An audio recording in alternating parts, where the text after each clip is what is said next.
لا حول ولا قوة إلا بالله العلي العظيم. حسبنا الله ونعم الوكيل ونعم المولى ونعم النصير. أعوذ بالله من الشيطان الرجيم. بسم الله الرحمن الرحيم.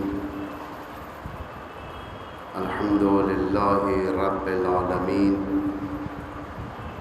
والعاقبة للمتقين والنار للملحدين، والصلاة والسلام على سيدنا ونبينا وحبيب إلهنا وطبيب نفوسنا أبي القاسم مصطفى محمد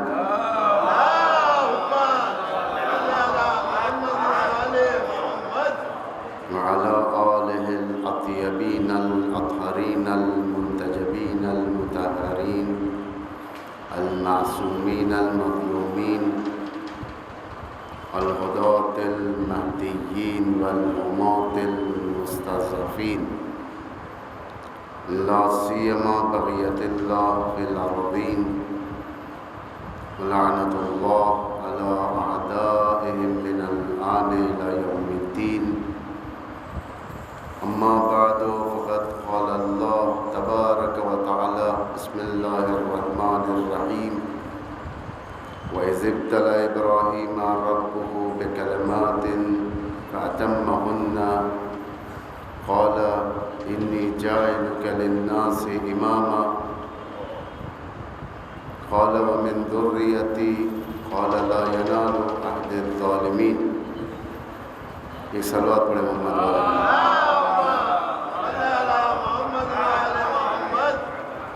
صاحبان عزا، بزرگان ملت، جس آیہ کریمہ کو میں نے عنوان کلام قرار دیا ہے، یہ سورہ بقرہ کی آیت اور کافی وہ آیت ہے جس کے اندر امامت کا ایک عظیم فلسفہ بیان ہو رہا ہے کہ امتحانات کے بعد پروردگار نے ابراہیم سے امتحان لینے کے بعد ایک عہدہ دے رہا ہے. اس عہدے کا نام امامت. انی جاعلک للناس اماما، میں تمہیں لوگوں کے لیے امام بناتا ہوں. جناب ابراہیم نے پھر سوال کیا کہ میری اولاد میں سے، تو پروردگار نے کہا کہ یہ میرا عہدہ ظالمین تک نہیں پہنچ سکتا. توجہ رکھیں آپ لوگ، دنیا بے امام نہیں ہے، اور امام کا انتخاب خود پروردگار کرتا ہے. امام آخر آیا کیوں؟ سب سے بڑا سوال یہ ہے کہ ایک لیڈرشپ کا جب مسئلہ نکلتا ہے، لیڈرشپ، لوگ اپنا ایک لیڈر انتخاب کرتے ہیں، یا الیکشن کے ذریعے سے یا سلیکشن کے ذریعے سے. کوئی لیڈر اپنے گھر کا ہوتا ہے، کوئی محلے کا ہوتا ہے، کوئی ایک شہر کا ہوتا ہے، کوئی ایک اسٹیٹ کا ہوتا ہے، کوئی ایک کنٹری کا ہوتا ہے، ملک کا ہوتا ہے. دنیا اس بات کے کانسیپٹ کو تو سمجھتی ہے کہ دنیا بغیر لیڈرشپ کے نہیں چل سکتی. یہ بات سب جانتے ہیں. آپ لوگوں نے بھی ووٹ دیا ہے، کسی کو لے کر آئے تخت پر، یعنی یہ بات آپ جانتے ہیں کہ ہمارا ملک یا ہمارا شہر یا ہمارا یہ اسٹیٹ بغیر لیڈرشپ کے نہیں چل سکتا. چاہے وہ لیڈر اچھا ہو یا برا ہو، ایک لیڈر تو ہونا چاہیے. یہ دنیا والوں کا انتخاب ہے. یہ دنیا والوں کے پاس اتنا شعور نہیں ہے کہ ایک لیڈر کو بنائیں جو لیڈر پاک ہو ہر گناہوں سے. یہ دنیا والوں کا شعور ہے کہ ایک ایسے آدمی کو لے کر آئے کہ مملکت خالی نہ رہ جائے، لیکن یہ لیڈرشپ اور قرآن کی بتائی ہوئی امامت میں یعنی لیڈرشپ میں زمین آسمان کا فرق ہے۔ دنیا کی بنائی ہوئی لیڈرشپ کے اندر مشکلات پیدا ہو سکتے ہیں، غلط فیصلے ہو سکتے ہیں، لیکن اللہ کی لیڈرشپ کے اندر کوئی غلط فیصلے نہیں ہو سکتے۔ دنیا کی لیڈرشپ ہو سکتا ہے کہ باپ اپنے بات بیٹے کو دے دے، لیکن اللہ کی لیڈرشپ میں یہ ہے کہ اللہ اگر کسی کو امام بنائے اس کے بعد یہ امامت کا عہدہ اگر بیٹے کے اندر آنا ہے تو اس بیٹے کے اوپر بھی اللہ کی ہی تائید ہوگی۔ رسول گرامی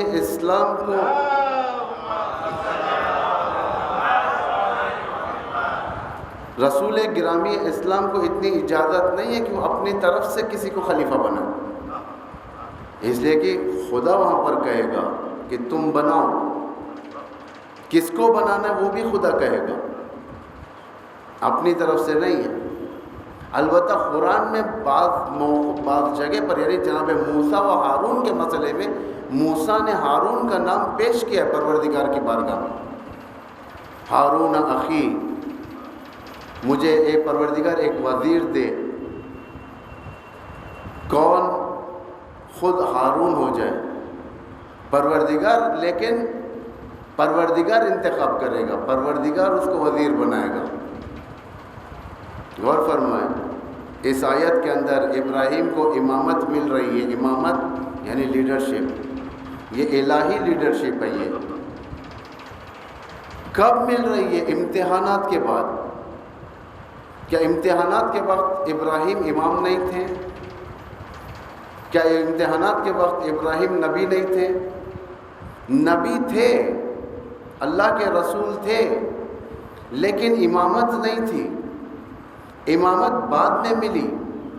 امامت کا عہدہ کچھ زیادہ سنگین عہدہ ہوتا ہے، کیونکہ کوئی معمولی عہدہ نہیں ہے۔ امامت کا عہدہ اگر سمجھا جائے امامت کا عہدہ ایک معمولی سا عہدہ نہیں ہے، امامت کا عہدہ کافی بڑا عہدہ ہوتا ہے۔ شہزادی کونین ایک مرتبہ احد کے قبرستان میں بابا کی رحلت کے بعد احد کے قبرستان میں تھی۔ کسی نے جا کر سوال کیا کہ کیا آپ کے والد نے اس امت مسلمہ کے لیے کوئی رہبریت کا یعنی کسی کو امام نہیں بنایا یا کسی کو خلیفہ نہیں بنایا؟ شہزادی نے فرمایا اس باتوں سے ایسا لگتا ہے کہ تم غدیر میں نہیں تھے۔ غدیر نے تو باقاعدہ اعلان ہوا ہے۔ تو اس نے دوسرا سوال یہ کیا پھر اگر علی کو وصی بنایا، خلیفہ بنایا، تو اس وقت علی کیوں خاموش تھے؟ کیوں نہیں علی اپنے حق کے لیے اٹھتے؟ تو شہزادی کونین نے فرمایا کہ مثل الامام مثل الکعبہ، امام کی مثال کعبے کی طرح ہوتی ہے کہ کعبہ لوگوں کے پاس نہیں جاتا، لوگ کعبے کے پاس جاتے ہیں۔ یہ امام کی مثال ہوتی ہے۔ نبی اور امام میں فرق یہی ہے، نبی رسول ہوتا ہے اللہ کی طرف سے، یعنی اللہ کی طرف سے حکم لے کر آتا ہے، لوگوں کے درمیان جاتا ہے، جا کر اپنے حکم کو ابلاغ کرتا ہے، پہنچاتا ہے۔ لیکن امام نہیں، امام کے پاس لوگ آتے ہیں، جیسا کہ سورہ نوح میں پروردگار سے جناب نوح نے فرمایا کہ پروردگار ہر پیغام انہیں پہنچایا، دن میں رات میں ہر وقت انہیں میں پیغام پہنچاتا رہا۔ یعنی نبی پہنچانے کا نام ہے۔ امام جہاں پر رجوع کیا جاتا ہے، لوگ آتے ہیں وہاں پر امام کے پاس، یا تکریم کے ساتھ اگر دعوت دی جائے تو امام ان کے پاس جاتا ہے۔ یہ ہوتا ہے امام کی منزلت۔ خلافت و امامت ایک ایسا عہدہ ہے جسے خدا اپوائنٹ کرتا ہے، لوگوں کو حق نہیں ہے اپوائنٹ کرنے کا۔ حتیٰ سورہ بقرہ میں ہے یہ بات، یہ آیتیں ہیں، ابتدا میں آپ دیکھیں، پروردگار نے کہا کہ میں ایک خلیفہ بنانا چاہتا ہوں، میں ایک خلیفہ بنانا چاہتا ہوں زمین پر۔ تو فرشتوں نے آبجیکشن کیا تھا، یہاں پر کہا تھا کہ پروردگار تو خلیفہ کس کو بنائے گا؟ اس کو بنائے گا جو خون ریزی کرے گا، زمین پر فساد کرے گا، پروردگار نے کہا کہ میں جو کچھ جانتا ہوں وہ تم نہیں جانتے. یعنی پروردگار کا کام ہے خلیفہ بنانا، نہ کہ لوگوں کا کام ہے. یہ قرآن کا انشیکیبل کانسیپٹ ہے یعنی اس کانسیپٹ کو قرآن سے بالکل اس کے کانٹریڈکٹری میں کوئی کانسیپٹ نہیں آ سکتا ہے. توجہ فرمائیں آپ لوگ، کتنا عظیم پروگرامنگ کر رہا ہے پروردگار یہاں پر ایک امامت کے لیے. ایک ایسا امام دینا چاہتا ہے پروردگار جو لوگوں کو سعادت کی طرف لے کر جائے، لیکن لوگ اس امام کو نہیں پہچان پاتے، تو چھوٹی موٹی خواہشیں ان کی نگاہوں میں ہوتی ہیں امام سے. یعنی امام کو پہچاننا ہے. امام کیا چاہتا ہے؟ امام چاہتا ہے لوگوں کو سعادت ابدی کی طرف لے کر جائے. ایک واقعہ میں آپ کے سامنے بیان کرتا ہوں. ایسے تو بہت سارے واقعے ہیں ولی اولیاء الہی کے، یعنی خدا کے ان منتخب شدہ لوگ یا دوست یا یوں کہا جائے کہ سرپرست لوگوں کے اوپر یہ مختلف واقعات ہیں. ایک واقعہ جناب موسیٰ کا. موسیٰ اللہ کے نبی تھے، پیغمبر تھے. موسیٰ نبی تھے، لوگوں کو ہدایت کے لیے آئے تھے. بہت سٹرگل کیا تھا انہوں نے، بہت جد و جہد کی. لوگوں کو فرعون اور فرعونیت کے غلامی کی زنجیر سے نکال کر آزاد کیا لوگوں کو. یعنی اتنا بڑا کام تھا جناب موسیٰ کا، لوگوں کو آزاد کرنا غلامی سے. اولیاء خدا کا کام یہی ہے کہ لوگوں کو غلامی کی زنجیروں سے آزاد کریں، یہ نہیں کہ اور غلام بنا کر رکھیں لوگوں کو. ان کی سیاست الہی سیاست ہوا کرتی ہے. امیر المومنین جنگ صفین میں، اس واقعے کو روکتا ہوں میں یہاں پر آتا ہوں. جنگ صفین میں امیر المومنین، یہ نہج البلاغہ میں یہ بات ہے، یہ خطبہ ہے یہ باقاعدہ. لوگ مختلف باتیں کر رہے تھے معاویہ کے بارے میں، یہاں کے بارے میں، اس کی سیاست کے بارے میں. بعض لوگ کہہ رہے تھے کہ معاویہ کی بڑی اچھی سیاست ہے، یعنی اس سے بڑا پولیٹیکل لیڈر ہو ہی نہیں سکتا. کافی اچھی سیاست، بہت اچھی سیاست چلتا ہے، تیز ہے، یہ لوگوں کو گھمانا پھرانا اچھی طریقے سے جانتا ہے. امام نے فرمایا واللہ ما معاویہ بأدھا منی. امام کا جملہ قربان جائے ہماری جانیں اس کے امام کی اس جملے کے اوپر کہ خدا کی قسم معاویہ مجھ سے زیادہ چالاک نہیں ہے، لیکن معاویہ کے پاس جو چیز تھی وہ غداری و مکاری ہے. یہ امام فرما رہے ہیں نہج البلاغہ میں یہ خطبہ ہے. اگر آپ لوگ جا کر آخری حصے میں دیکھیں گے خطبوں کے، آپ کو یہ مل جائے گا. امام فرما رہے ہیں اس کے پاس مکاری ہے، غداری ہے. ہمارے پاس یہ چیز نہیں ہوتی. ہم لوگ سعادت کی طرف تمہیں بلاتے ہیں، یعنی نہیں چاہتے کہ لوگ یہاں پر دنیا میں غلام بن کر رہے ہیں. جسے امام حسین نے آخری اپنی عمر کے آخری حصے میں شہادت کے قریب امام نے اس جملے کو اعلان کر دیا تھا باقاعدہ، الناس عبید الدنیا الدین لعیق علی السنتہم. لوگ دنیا کے غلام ہیں، ان کا دین ان کی زبانوں کے حد تک ہے، ان کے پاس کچھ نہیں ہے. پھر پیغام بھی دیا امام نے وہاں پر لوگوں کو، کہا ان لم یکن لکم دین فکونوا احرارا. اگر تمہارے پاس دین نہیں ہے تو کم از کم آزاد زندگی کرو. یعنی اہل بیت کا سب سے بڑا ہدف یہ تھا لوگوں کو غلامی کی زنجیر سے نکال کر ایک بلند ترین درجے کی طرف لے جائے. امام کا ہدف صرف سلمان کو سلمان بنانا نہیں تھا، ابو ذر کو ابو ذر بنانا نہیں تھا. امام کا ہدف صرف عمار کو عمار بنانا نہیں تھا. امام کا ہدف صرف ان کے خاص اصحاب کو خاص بنانا نہیں تھا، بلکہ امام کا ہدف یہ تھا ہر شخص کو سلمان بنانا ہے. امام کا ہدف ہے یہ، ہر شخص سلمان ہونا چاہیے، ہر شخص ابو ذر ہونا چاہیے، ہر شخص میثم ہونا چاہیے.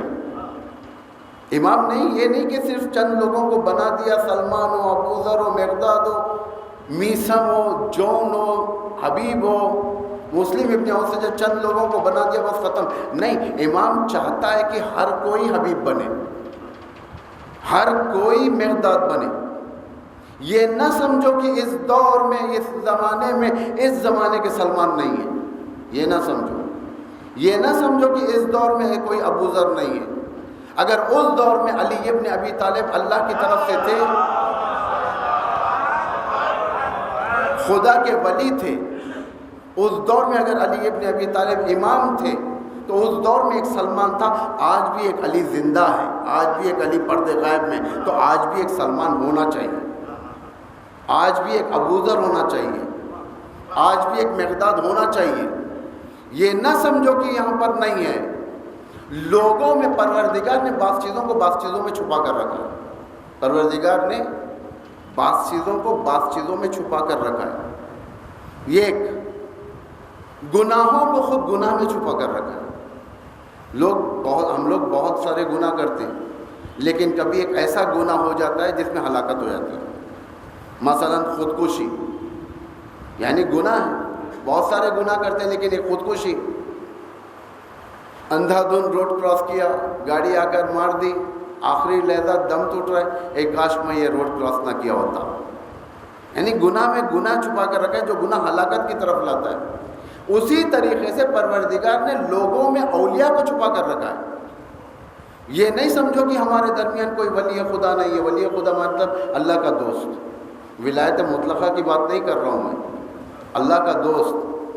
یہ نہیں سمجھو کہ ہمارے درمیان کوئی ایسے لوگ نہیں ہیں جو یوں کہا جائے کہ اللہ کے نزدیک ترین لوگ ہیں۔ میں آپ کو ایک واقعہ بتاتا ہوں کہ کس طریقے کے لوگ اللہ کے دوست ہوتے ہیں۔ ایسے تو بہت سارے واقعات آپ کو مل جائیں گے۔ آپ نے نام سنا ہے ایک آیت اللہ حرم پناہی، یہ حرم پناہی قم میں رہتے تھے، ان کا جو ٹائٹل پڑا حرم پناہی، یہ حرم کی پناہ میں رہتے تھے یہ، اور حرم کے متولی تھے اور وہاں پر خدمت کیا کرتے تھے، یہ حرم معصومہ قم کے پاس، اس لیے ان کا لقب حرم پناہی پڑ گیا۔ یہ ایران کے کسی دوسرے شہر کے ہیں جس کا نام ہے شہریار۔ ہر سال ان کا دستور ہوتا تھا، یہ 1 مہینے کے لیے امام رضا کی خدمت کے لیے مشہد جایا کرتے تھے، وہاں پر تشریف لے گئے، 1 مہینے کا پورا یہ بجٹ لے کر جاتے تھے،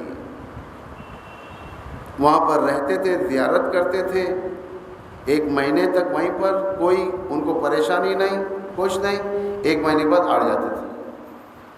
ایک بار گئے تھے، 2 یا 3 دن بعد ان کا پیسہ کھو گیا۔ اب یہ شخص کے پاس کوئی پیسہ نہیں ہے، بزرگوار عالم، باعزت عالم، عزت کے ساتھ زندگی گزارنے والا عالم تھا، یہ کسی کے سامنے ہاتھ نہیں پھیلایا کرتا تھا، خودداری تھی، شرف تھا، اہل البیت کے در کے علاوہ کسی کی معرفت نہیں تھی۔ سیدھے امام رضا کی خدمت میں گئے، دری کے پاس گئے، جا کر دعا کرنے لگے، یا ابن رسول اللہ میرے ساتھ ایک پرابلم ہو گئی ہے، اب میرے پاس پیسہ نہیں ہے کہ میں جا کر اپنی 1 مہینہ کا پورا انتظام کروں، آپ مجھے دے دیں۔ 1 دن وقت، دوسرے دن اسی طریقے سے جو بچہ کچا کھانا تھا ختم، بدن میں تھوڑی ویکنس آ گئی تھی۔ انہوں نے جا کر امام سے بیان کیا، پھر وہیں پر سو گئے دری کے پاس اطراف میں۔ خواب میں امام نے فرمایا کہ صبح میں نماز کے فوراً بعد فلاں صحن میں چلے جاؤ، اس صحن کے دروازے سے جو شخص پہلے داخل ہوگا وہ تمہاری مشکل کو حل کر دے گا۔ یہ چلے گئے صبح میں نماز کے بعد، وہاں سے انہوں نے دیکھا کہ ایک شخص آ رہا ہے، لیکن لوگوں کے درمیان وہ شخص بلیک ریکارڈ تھا، اس کا ریکارڈ صحیح نہیں تھا، اس کا نام تھا اسماعیل۔ لوگوں نے اسے جو لقب دیا تھا بے نمازی، بے نمازی اگر کسی کو بول دیں بگڑ جاتے ہیں لوگ، اسے باقاعدہ ٹائٹل دیا گیا تھا بے نمازی۔ آخر انہوں نے سوچا کہ یہ تو بے نمازی ہے، یہ کیا میری مشکل حل کرے گا؟ شاید خواب کچھ دوسرا تھا، میں سمجھ نہیں پایا۔ پھر وہ سارا دن بھوکا رہے، بھوکے تھے، پھر گئے، پھر دعا کی، پھر وہی خواب آیا، صبح میں اس صحن میں جاؤ، اس دروازے سے جو پہلا شخص ہے وہ تمہاری مشکل حل کرے گا۔ پھر گئے، دیکھا کہ وہی آ رہا ہے، اسماعیل بے نمازی۔ فوراً انہوں نے سوچا کہ حتماً اسی میں کچھ راز الہی پوشیدہ ہے، کیونکہ خواب جب امام کو دیکھا تو ظاہر بات ہے کہ خواب سچا ہے اور مجھے اسی کے پاس جانا ہوگا۔ دیکھیں آپ لوگ، یہ واقعہ طولہ نہیں ہے، میں بیچ بیچ میں سے اس کو ختم کر دیتا ہوں تاکہ اپنے مقصد کی طرف آؤں. مجلس کو واقعے کے ذریعے سے پور نہیں کرنا، مجھے ایک مقصد بیان کرنا ہے یہاں پر. تو المختصر سلام علیکم ہوئی، انہوں نے یہ واقعے کو بیان کیا، فوراً جیب سے پیسہ نکال کر دے دیا، کہا کہ یہ تمہارا پیسہ ہے. یہ پیسہ گن کر دیکھا بعد میں کہ پیسہ اتنا ہی تھا جتنا کھویا تھا. خوش ہو گئے. جانے سے پہلے وہ شخص نے کہا کہ آپ جب وطن جانے لگو تو اسی جگہ پر ملو، ملاقات کرو. 1 مہینہ ختم ہو گیا، اسی مقام پر گئے جہاں پر وہ شخص آیا، اسماعیل بے نمازی. ان کا سامان اٹھا کر لے کر گیا، ایک سناٹے کے مقام پر پہنچا، کہا کہ پیٹھ پر سوار ہو جاؤ، پیٹھ پر.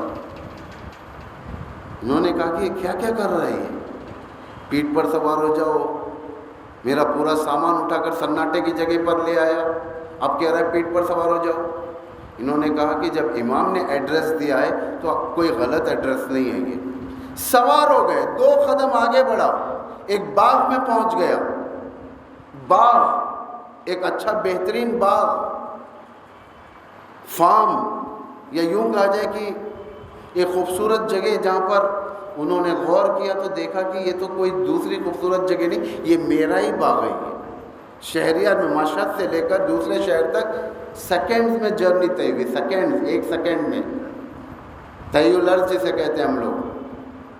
انہیں شوق ہوا، انہوں نے روک کر پوچھا کہ بتاؤ تمہیں کیسے معلوم ہوا کہ مجھے اتنے پیسوں کا شارٹیج ہو رہا ہے؟ انہوں نے کہا تم نے امام رضا سے جا کر کیا کہا تھا؟ یہی تو کہا تھا کہ میرا پیسہ شارٹیج ہو گیا ہے، پیسہ چوری ہو گیا ہے، میرے پاس پیسہ نہیں ہے، یہی تو کہا تھا. ہاں یہی کہا تھا. تم نے کہا تھا نا اتنا پیسہ، کہا تھا. امام رضا نے امام زمانہ سے ریکویسٹ کیا، یعنی ایک اپنے فرزند سے کہا یہ بات تمہاری. امام زمانہ نے مجھ سے کہا. دیکھیں اللہ کیا کرتا ہے، بندوں میں ولی چھپا دیتا ہے، بندوں میں تو یہ نعمت ملتی ہے. تو دوسرا سوال کہ دنیا تمہیں بے نمازی کیوں کہتی ہے؟ یہ امپورٹنٹ جواب ہے یہاں پر. اولیاء اللہ کی بہترین اوصاف میں سے ایک صفت یہ ہے، یہ کہتا ہے دنیا کو حق ہے کہنے کا، اس لیے کہ اکثر مجھے نماز پڑھتے ہوئے نہیں دیکھا گیا.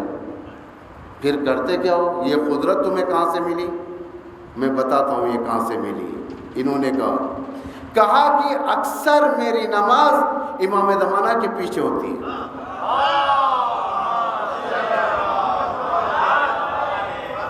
یعنی یہ ہوتا ہے ولی خدا.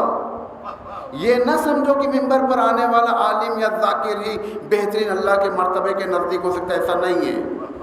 بہت سارے لوگ ہوتے ہیں جس سے ہم ملنا نہیں چاہتے لیکن اس کے اندر ولی ہوتا ہے، اللہ کا ولی ہوتا ہے. خدا خود کہہ رہا ہے مومنین ایک دوسرے کے ولی ہوتے ہیں. آپ ولی سے مراد یہ کانسیپٹ مت لیں کہ معصوم ولایت مطلقہ کا حامل ہے. یہ دوستی کی بات چل رہی ہے یہاں پر کہ ہدف کیا ہے. امام چاہتا ہے کہ ہر شیعہ اس طریقے سے بنے. امام کا صرف مخصوص یہ ارادہ نہیں تھا کہ صرف زہیرقین میرے ساتھ رہیں، حبیب ابن مدائر میرے ساتھ رہیں، اور مسلم ابن اوسجہ رہیں، جون رہیں، اس جیسے اصحاب رہیں. امام چاہتے تھے کہ سارے لوگ وہاں پر رہیں کربلا میں، لیکن وہ کوالیفیکیشن ہمارے اندر آنی چاہیے، وہ کوالٹیز ہمارے اندر ہونی چاہیے جو امام کے ساتھ اس ہدف تک ہم پہنچ سکیں.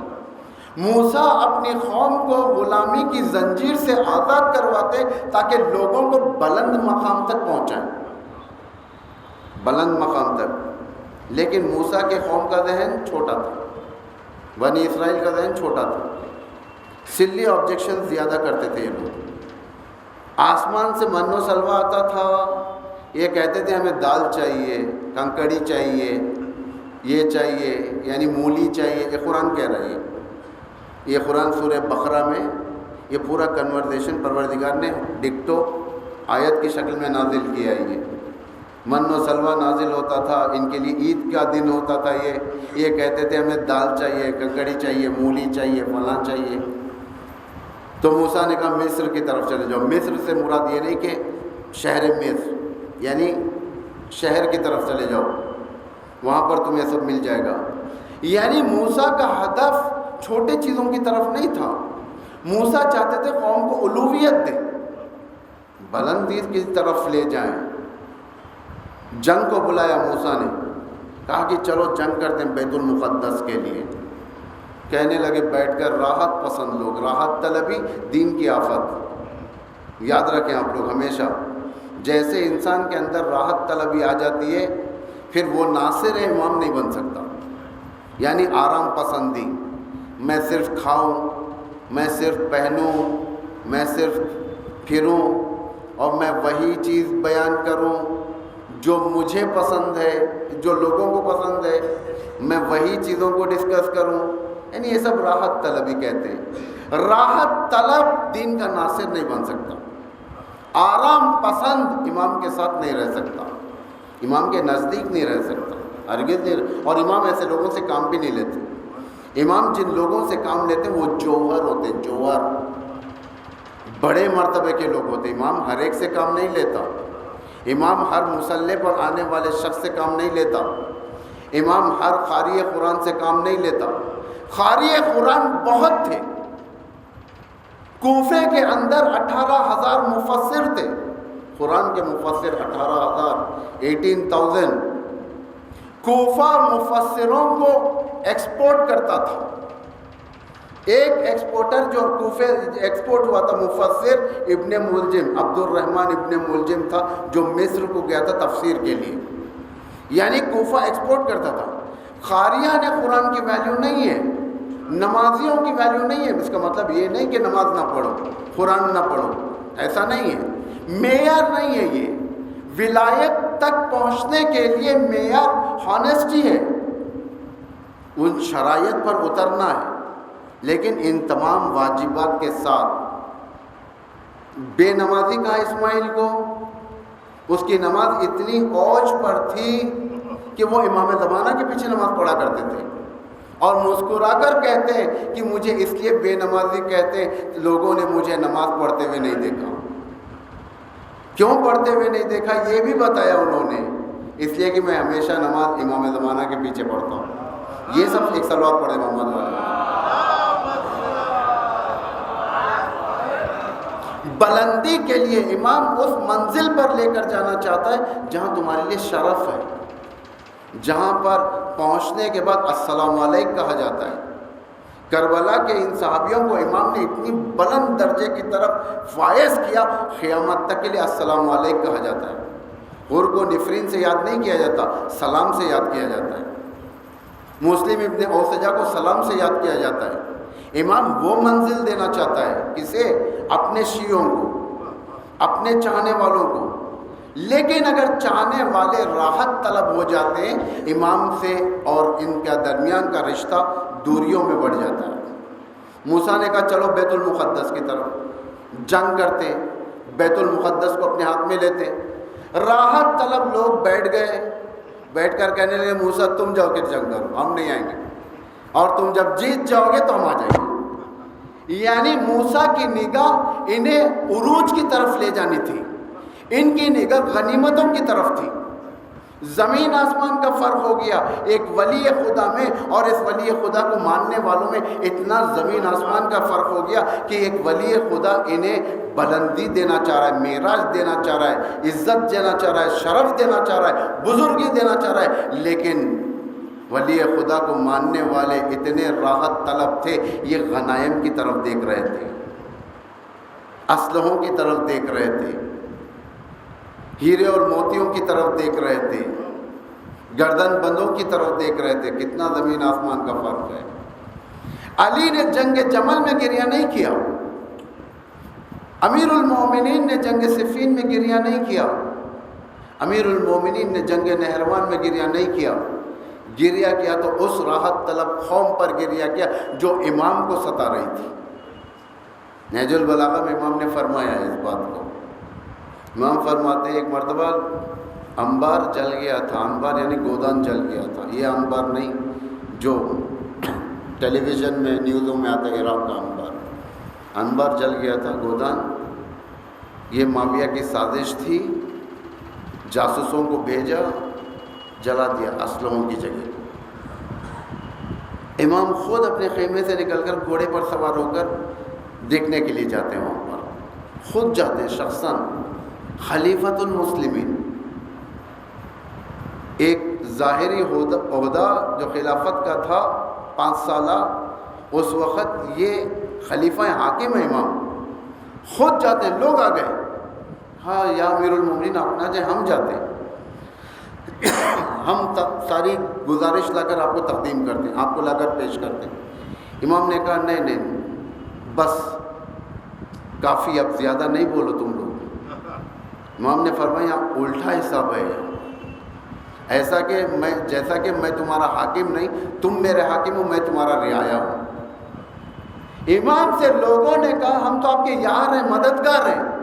امام نے فرمایا ہرگز نہ کہو تم یار ہو، تم میرے لیے بار ہو۔ راحت طلبی امام کے اوپر بار بنا دیتی ہے لوگوں کو۔ یعنی اگر میں کہوں کہ مجھے کوئی سروکار نہیں ہے، میں صبح میں اٹھتا ہوں، اپنی نماز دیکھتا ہوں، آفس جاتا ہوں، کماتا ہوں، کھاتا ہوں، بیوی بچوں کو کھلاتا ہوں، گھر میں آتا ہوں، رات میں ٹیلی ویژن دیکھتا ہوں، پھر اس کے بعد نیوز پیپر پڑھتا ہوں، پھر اس کے بعد سو جاتا ہوں، پھر روٹین یہی زندگی۔ امام کو ایسی زندگی نہیں چاہیے، یہ راحت طلبی کی زندگی۔ امام اس زندگی کو دور سے سلام کہہ رہا ہے۔ امام کہہ رہا ہے یہ زندگی یاری کی زندگی نہیں ہے، یہ بار کی زندگی ہو گئی ہے، یہ بوجھ کی زندگی ہو گئی ہے۔ امام ایسے لوگوں کو ساتھ نہیں رکھتا۔ امام جو بڑی بڑی جنگوں میں گریہ نہیں کرتا ہے، وہ امام ایسے لوگوں کے سامنے گریہ کر دیتا ہے۔ اور امام فرماتے کاش میں نہ تمہیں دیکھا ہوتا، نہ تمہیں پہچانا ہوتا۔ یہ کب؟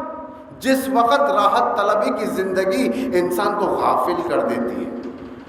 لیست بمغفول عنک، اگر تم غافل ہو گئے تو دشمن تم سے غافل نہیں ہے، اگر تم غافل ہو گئے تو اللہ تم سے غافل نہیں ہے، اگر تم غافل ہو گئے تمہارا دین تم سے غافل نہیں ہے، اگر تم غافل ہو گئے امام تم سے غافل نہیں ہے۔ امام تمہیں سعادت کی طرف بلانا چاہتا ہے، کیونکہ وہ مہربان مرتبہ، امامت کا مہربان مرتبہ ہے۔ امام نے نہ جانے کتنی مرتبہ خود عاشور کے دن صبح سے لے کر عصر تک کتنی مرتبہ دشمنوں کے سامنے جا کر اتمام حجت کیا۔ امام نے دوزخ سے نہیں ڈرایا، امام نے ایموشنل بلیک میلنگ نہیں کی، امام نے ایسا کوئی جملہ نہیں کہا جسے دشمن ایموشنل ہو جائے۔ امام کا طرز دیکھیں، محبت انداز کا طرز۔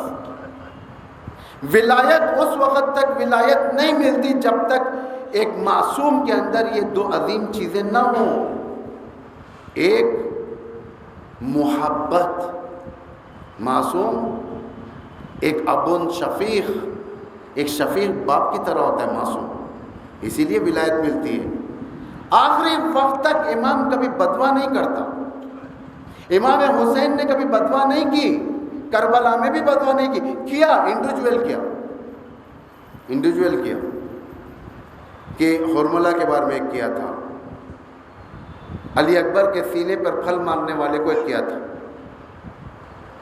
وہ بھی رسالت کی وجہ سے۔ لیکن امام نے کبھی یہ نہیں کہا کہ خدا اس قوم کو غارت کرے۔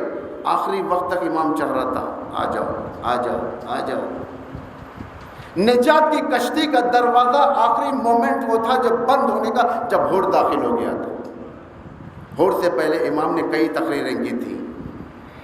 آخری وقت خون حلق سے بہہ رہا ہے، شمر خنجر لے کر چڑھا ہوا ہے، مصائب نہیں پڑھ رہا ہوں میں۔ امام زمانہ زیارت نائیہ میں فرماتا ہے شمر جالس علی صدرک، شمر نجس گھٹنوں کے ذریعے سے امام کے سینے پر سوار تھا۔ اس وقت یہ امام اتنا مہربان ظالم ہے، دشمن ہے شمر۔ امام فرماتے ہیں سارا خون بہہ چکا ہے میرا، اب بدن میں طاقت نہیں ہے اٹھنے کی بھی میرے پاس۔ شمر اور گناہ مت مول لے، ویسے تو اب میں مرنے ہی والا ہوں۔ یعنی اتنا مہربان امام، جب ظالموں کے ساتھ اتنا مہربان تو شیعوں کے ساتھ کتنا مہربان ہے امام، آپ کے ساتھ اور ہمارے ساتھ کتنا مہربان ہے۔ آخری جملہ جو امام نے فرمایا، جو میں نے ابھی کہا تھا آپ کے سامنے، اگر کم از کم تمہارے پاس دین نہیں ہے، کم از کم آزاد زندگی کرو، آزاد زندگی کرو. یہ کیا یہ خیمے لوٹنے جا رہے ہو تم لوگ؟ توجہ فرمائیں. امام ڈھونڈتا ہے جوہر کو ڈھونڈتا ہے، ڈھونڈ کر جنت کی طرف لے کر آتا ہے. امام کا کام ہے یہ. ایک مرتبہ بدر کے قیدیوں کو پکڑ کر قید کر کر لایا جا رہا تھا. رسول اکرم ایک مقام پر ٹھہر کر ہاتھ باندھے ہوئے ٹھہرے ہوئے قیدیوں کو دیکھ رہے ہیں. رسول مسکرا رہے تھے، ہنس رہے تھے رسول. ایک قیدی تھا اس میں سے، کفار قریش کا تھا. ظاہر بات ہے کفار قریش سے جنگ ہوئی تھی. اس قیدی نے کہا تھا کہ آج ہنس لو ہم پر، جتنا ہنسنا ہنسو آپ تو ہنسیں گے ہی آج، اس لیے کہ ہم قیدی ہیں، بندھے ہوئے ہاتھوں میں. پیغمبر نے مسکرا کر فرمایا، نادان، تیرے قیدی ہونے پر میں ہنس نہیں رہا ہوں. یہ مت سمجھ کہ آج میں جیت گیا، تو قیدی بن کر میرے سامنے آیا تو میں ہنس رہا ہوں. پیغمبر بادشاہ تھا لیکن دنیا کا بادشاہ نہیں تھا، یعنی دنیا کے جو بادشاہ ہوتے ان میں سے نہیں تھا. دیکھیں ہماری جان قربان جائیں اس خدا کے عظیم پیغمبر پر کہ پیغمبر نے کیا فرمایا. پیغمبر نے فرمایا تو ہنس رہا ہے، میں ہنس رہا ہوں اس لیے نہیں کہ تو قیدی بنا ہوا ہے، میں ہنس اس لیے رہا ہوں تجھے قیدی بنا کر جنت کی طرف لے کر جا رہا ہوں. یعنی میرا ہدف تجھے جنت لے کر جانا ہے. تو آزاد طریقے سے نہیں چل رہا ہے جنت میرے ساتھ، تو میں تجھے قیدی بنا کر جنت کی طرف لے جا رہا ہوں.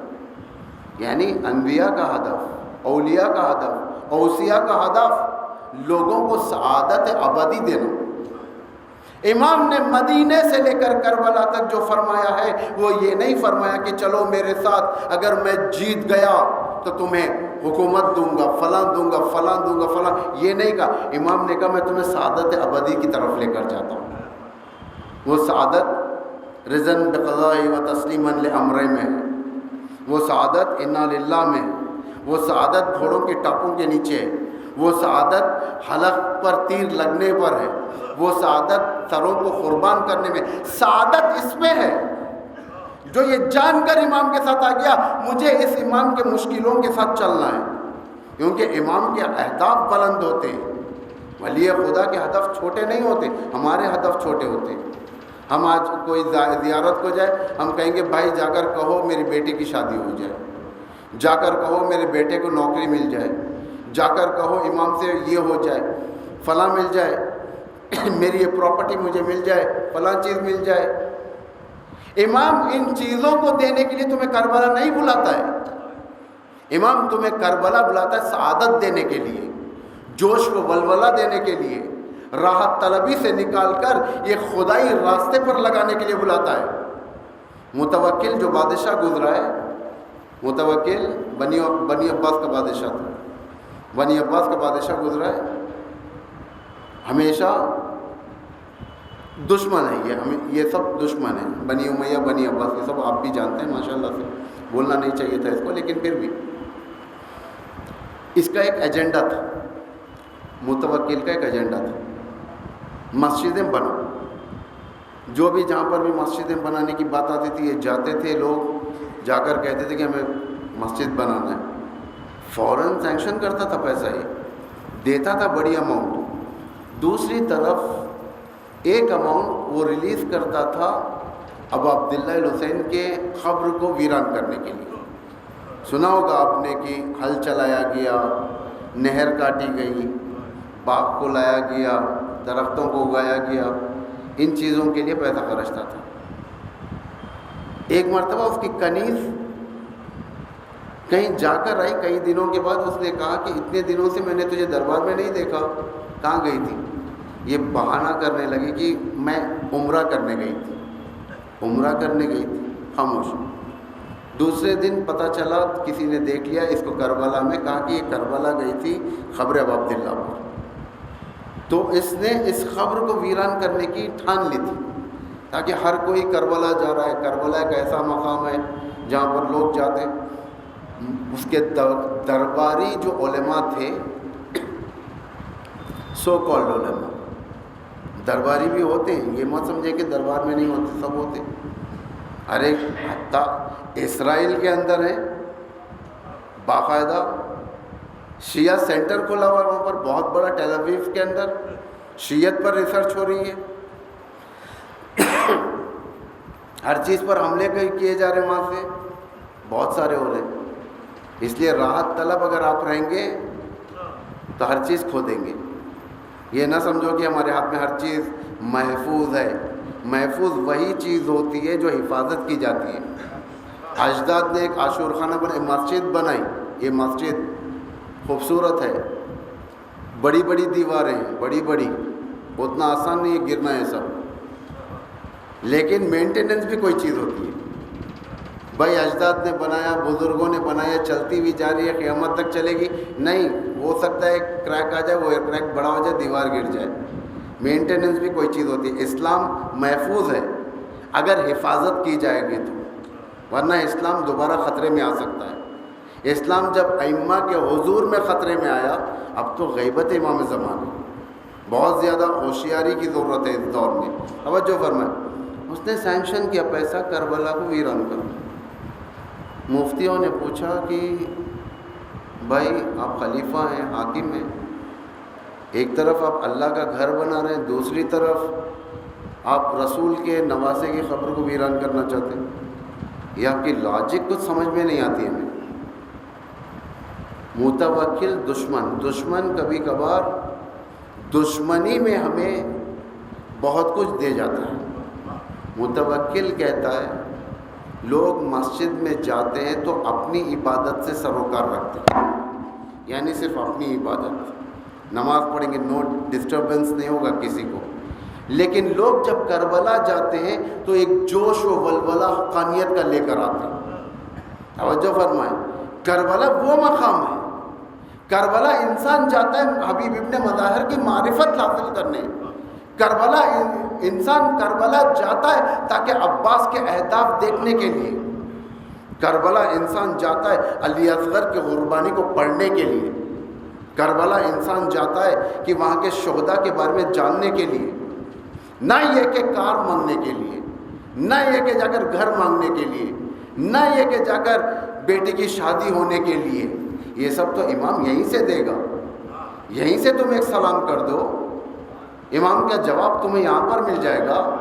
لیکن اگر کسی کو توفیق ہو رہی ہے کربلا جانے کے لیے، یہ سمجھو اسے نیند سے بیدار کیا جا رہا ہے۔ توجہ فرمائیں، اس عظیم مرتبے کا نام ہے کربلا۔ ولی خدا اپنے دوستوں کو سعادت کی طرف پہنچانا چاہتا ہے، دنیا کے عیش و آرام کی چیزوں میں نہیں۔ آپ اولیاء اللہ کو لوگوں میں پائیں گے، بہت سے ولی خدا کہیں پر بھی، آپ یہ نہ سمجھیں کہ ولی خدا یہاں نہیں ہے، ہو سکتا ہے امام زمان ہو۔ بہت سارے لوگ ہوں گے جو جس وقت امام ظہور فرمائیں گے، جب امام کو دیکھیں گے، ہم خود کہیں گے ارے یہ امام، ہم نے تو اس شخص کو فلاں جگہ دیکھا تھا۔ روایت میں امام ہمارے درمیان آتے ہیں، ہمارے حلقے میں آتے ہیں، امام ہم کو سلام کرتے ہیں، ہمارے سلام کا جواب دیتے ہیں اور امام جاتے ہیں۔ یہ روایت میں ولی خدا آتا ہے ہمارے پاس، لیکن ہم ولی خدا کو استقبال کرنے کی طاقت لائیں۔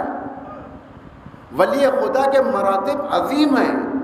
امام علی نہج البلاغہ کے خطبوں میں آخری خطبے میں فرمایا، آخری سب سے لاسٹ خطبہ ہے، 5-6 لائن کا، زیادہ نہیں، لا تجتمع عظیمۃ و ولیمۃ، خوش گزرانیاں اور بلند مرتبے ایک جگہ نہیں جمع ہو سکتی، ولیمہ اور بلند مرتبہ ایک جگہ نہیں جمع ہو سکتا، بریانی اور ترقی ایک جگہ نہیں ہو سکتی جمع، یا تمہیں بریانی ہے یا تمہیں ترقی ہے، یعنی ولیمہ کہتے ہیں خوشی کو، ہے نا، ولیمہ یعنی کھانے کو کہتے ہیں، ہے نا، میں کنڈم نہیں کر رہا ہوں کسی کے کسٹمز کو، لیکن ایک بات، لا تجتمع ولیمۃ و عظیمۃ، عظیمت یعنی عظمت، بلندی، سعادت، یہ راحت طلبی میں نہیں مل سکتی ہمیں۔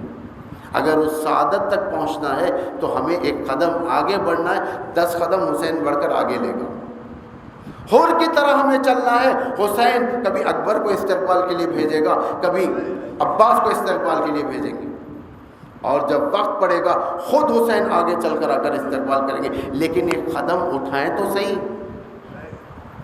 حر رات بھر سوچتا رہا، رات بھر سوچتا رہا، ماتھے پر پسینہ۔ آپ نے سنا ہے اس بات کو مختلف ذاکروں کے زبان سے، لوگ آ کر سوال کرتے تھے اور کیا بات ہے، کیوں پریشان ہے؟ مجھ سے جب بہادر کے بارے میں پوچھا جاتا تھا تو میں تیرا نام لیتا تھا، تو خوف زدہ ہے، ان 72 لوگوں سے، ان چنندہ لوگوں سے تو خوف کر رہا ہے۔ حور کہتا ہے مجھے خوف نہیں ہے ان کا، میں اپنے آپ کو جنت اور دوزخ کے بیچ میں دیکھ رہا ہوں۔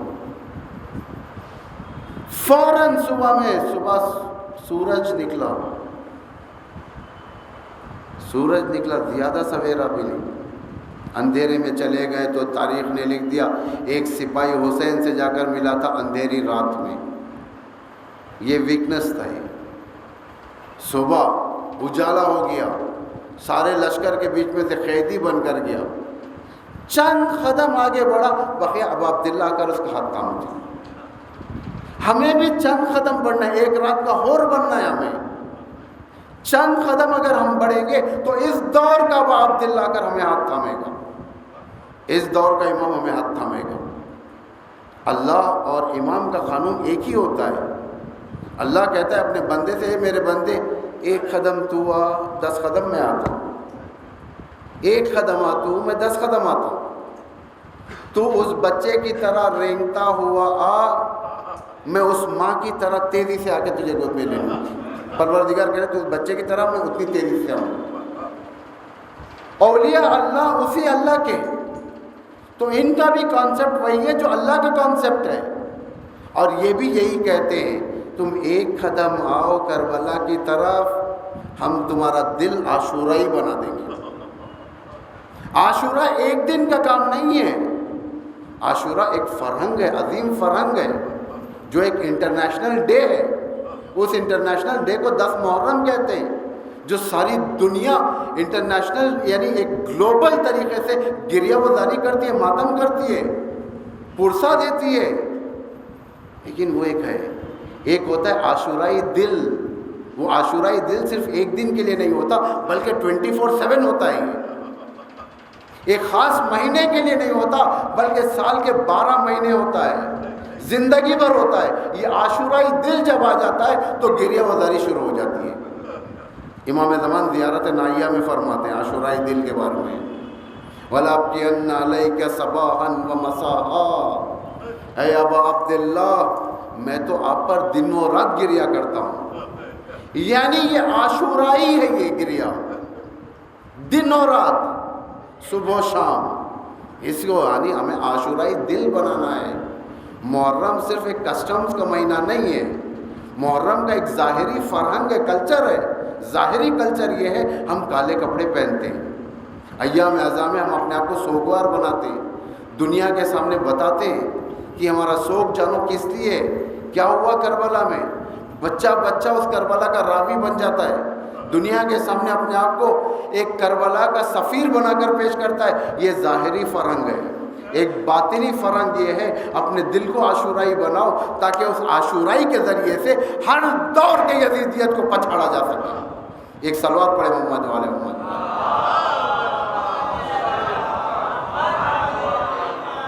توجہ فرمائیں، ذمہ داری ہے آپ میں اور غیر میں زمین آسمان کا فرق۔ آپ ہیں شیعہ، نان شیعہ میں اور شیعہ میں زمین آسمان کا فرق ہے۔ امام زمان اپنے ایک عالم بزرگوار سے فرماتے ہیں، مسجد فیلہ میں فرماتے ہیں میرے شیعوں سے جا کر کہو کہ مجھے دوسروں سے توقع نہیں ہے، مجھے تم سے توقع ہے۔ یعنی امام کی توقع شیعوں سے۔ امام حسین آخر وقت شیعوں کو یاد کرتے ہیں، امام زین العابدین شیعوں کو یاد کرتے ہیں، یعنی ہر امام نے شیعوں کو یاد کیا ہے۔ کیوں؟ اس لیے کہ ان کا دل عاشورائی ہے، ان کے دل کے اندر ایک عاشورے کا چراغ جلانا ہے، سوگ کی گرد بچھانا ہے، ایک ایسی سوگ کی گرد جو ہمیشہ کے لیے نہ اترے، زندہ رہیں، عاشورائی بن کر زندہ رہیں، اور قبر میں جائے تو عاشورائی بن کر جائے۔ کلو یومین کربلا کلو ارضن کربلا، یعنی دنیا میں جہاں جہاں پر بھی زندگی کرے کربلا اس کے اندر سے بو آئے، جب کربلا کی خوشبو آتی رہے اس کے پاس سے۔ کربلا کی خوشبو کے لیے عطر لگانا نہیں ہے، کربلا کا کوئی خاص عطر نہیں ہے. جب دل عاشورائی ہو جاتا ہے تو پروردگار اس کے اندر آثار عاشورائی اتار دیتا ہے. پھر اس کے بعد جہاں پر بھی رہے گا وہ سعادت کی منزلوں پر رہے گا. اگر اس دور میں بھی رہے گا، آج کے دور کا ایک ایسا عاشورائی رہے گا، آج کی دور کی عزیزیت تمہیں ہرا نہیں سکتی، آج کی دور کی عزیزیت تمہیں ویک نہیں کر سکتی. اسے کہتے ہیں عاشورائی. اس عاشورائی بنانے کے لیے زینب نے پہلے دن سے اس کی سنگ بنیاد رکھ دی. زینب نے رکھ دیا سنگ بنیاد. پہلا دن عصر عاشور، امام حسین کا جنازہ کربلا کے میدان میں زینب آ گئی، آ کر اپنے بھائی کے جنازے کے نیچے ہاتھ رکھا، کہا ربنا تقبل منا ھذا القربان. آج روز دوشنبہ نے میرے بھائی کی یہ گدی لا دی. جناب زینب نے ایک مرثیہ پڑھا چھوٹا سا منڈے کے بارے میں، روز دوشنبے کے بارے میں. کل میں بتاتا ہوں روز دوشنبہ کا کیا ہے. عاشور تو تھا جمعے کے دن، عاشور تھا جمعے کے دن، جمعے کے دن عاشور تھا. جناب زینب نے فرمایا دوشنبے نے، یوم الاثنین یعنی دوشنبہ منڈے، پیر نے میرے بھائی کی یہ حالت کر دی. پیر کا کیا کل میں بتاتا ہوں، لیکن یہاں تک کے لیے جناب زینب نے اس عاشورائی چراغ جلانے کا کام یہاں سے شروع کر دیا. دنیا نے خیموں کو جلا کر ظاہری چراغ کو گل کر دیا وہاں پر، لیکن زینب نے اس اندھیرے میں لوگوں کے دلوں میں عاشورائی چراغ جلانے کا کام شروع کیا. یہ عاشورائی چراغ کربلا سے چلا تھا زینب کے ہاتھوں، کوفہ پہنچا. کوفے میں نہ جانے کتنوں کے دلوں میں عاشورائی چراغ چلا. پھر وہاں سے چلا شام پہنچا. شام وہ جگہ تھی جو یزیدیت کا مرکز تھا، یزیدیت کا مرکز تھا شام، بنی امیہ کا مرکز تھا. آپ دیکھیں مکہ مدینہ اہل البیت کا تھا، مکہ مدینہ، لیکن شام دوسرا تھا. شام وہ مقام تھا جہاں سے ممبروں سے امیر المومنین کی شان میں گستاخی ہوتی تھی، ممبروں سے گالی دی جاتی تھی، سب و ستم کیا جاتا تھا. مسجد بنائی گئی تھی ایک بنی امیہ میں، اس مسجد کا نام خاص طور سے یہ رکھا مسجد سب علی، یعنی علی کو گالی دینے والی مسجد. یہ عالم تھا. آج کے عالم شام اذان میں اشہد ان علی ولی اللہ کی صدائیں گونج رہی. زینب نے ایسا عاشورائی چراغ وہاں پر ڈالا، وہاں پر شام میں جلایا. یزیدیت مٹ گئی، علویت بڑھ گئی. جو فرمایا زینب کا کارنامہ تھا یہ. اس لیے کہ عاشورائی پہلانے، عاشورے کو پہلانے کے لیے عاشورائی دل چاہیے. یہ سب سے بڑی عبادت ہے. یہ عبادت، یہ نعمت ان لوگوں کو نصیب ہے جنہوں نے کربلا کو کربلا کی نگاہ سے دیکھا. شام پہنچ گئی جناب زینب. معمولاً ایکم سفر شام کے مسائل پڑے جاتے ہیں. بقیہ انشاءاللہ ہم دوسری باتیں کل کے بعد 10 دن آپ کی خدمت میں اور 9 دن اللہ نے توفیق دیا تو اور بھی روشنی ڈالیں گے اس بات پر. ولی خدا، عاشورائی اور شیعت کی بلندی، ان کے اوپر ہمیں گفتگو کرنا ہے. شیعت کی بلندی کا پہلا قدم جناب زینب نے، کوئی نہیں تھا، اجنبی تھی. شام سارا یزید کا تھا، شام سارا یزید کا تھا، شرابی کا تھا، کرسی نشینہ تھے. ایک کاروان جو اسیری کے عالم میں تھا. یہ اسیری کیسے تھی؟ ایک رسن کئی گلے بندھے ہوئے تھے، جس میں سے حسین کی ایک ننھی سی بچی کا گلا بھی تھا، اور سب سب گلے ایک ہی اس میں، ننھی سی بچی بھی، کبھی بچی ایک پیر کو اٹھاتی کبھی دوسرے پیر کو اٹھاتی۔ کسی نے پوچھا کہ یہ بچی کیوں اتنی بے تاب ہے؟ امام نے فرمایا اس کے چہرے کا رنگ دیکھو کس طریقے سے بدل رہا ہے۔ ایک رسم میں سارے گلے بندھے ہوئے ہیں، اگر کوئی بی بی اس طرف یا اس طرف ہوتی ہے تو اس کا گلا گھٹنے لگتا ہے۔ ایک سخت منزل تھی۔ عزادارو، جب امام سے پوچھا گیا تھا، چوتھے امام سے پوچھا گیا تھا سب سے زیادہ مصیبت کہاں ہوئی، امام نے فرمایا الشام الشام الشام۔ پوچھا کیوں فرزند رسول، شام میں کیوں اتنی مصیبتیں، کیا مصیبتیں تھیں؟ امام نے فرمایا 7 مصیبتوں کو گنایا۔ پھر کبھی بیان کروں گا، 2 مصیبتیں میں یہاں بیان کرتا ہوں۔ 2 مصیبتوں میں سے ایک مصیبت یہ تھی، امام فرماتے ہیں میری پھوپھی زینب اور ام کلثوم کے سامنے میرے بابا اور امو کا سر لایا جاتا تھا اور ایک دوسرے کے سامنے پھینکا جاتا تھا، اور میری پھوپھی دیکھتی تھی یہ سر کبھی ہاتھوں سے چھوٹتا تھا، گھوڑے کے پیروں کے پاس آ جاتا تھا۔ جناب زینب گریہ کرتی تھی۔ یہ ایک مصیبت تھی۔ دوسری مصیبت یہ تھی، مجھے کھینچ کر لے جایا گیا یہودیوں اور نصرانیوں کی جگہ پر، لے جا کر روک کر سب یہودیوں کو نصرانیوں کو بلا کر کہا اس کو پہچانو، اسی کے باپ نے، اسی کے دادا نے تمہارے اجداد کا قتل کیا، اگر آج تم بدلہ لینا چاہتے ہو آؤ اس سے بدلہ لو۔ امام نے فرمایا ان کے عورتوں نے اوپر سے مجھ پر آگ پھینکنا شروع کیا، میرے ہاتھ بندھے ہوئے تھے، آگ آ کر میرے امامے پر گرا، اللہ میرا سر زخمی ہو گیا۔ اتنی مصیبت تھی شام میں، زینب ان مصیبتوں کو جھیلتی ہوئی بڑے صبر کے ساتھ آگے بڑھی۔ الا لعنۃ اللہ علی القوم الظالمین، سیعلم الذین ظلموا ای منقلب ینقلبون۔ بار الہ اسلام و مسلمین کی حمایت و نصرت فرما، جہاں جہاں بھی مومنین و مومنات ہیں ان کی جان مال عزت آبرو کی حفاظت فرما۔ پروردگار عراق اور سیریا کے تمام مومنین کی حفاظت فرما۔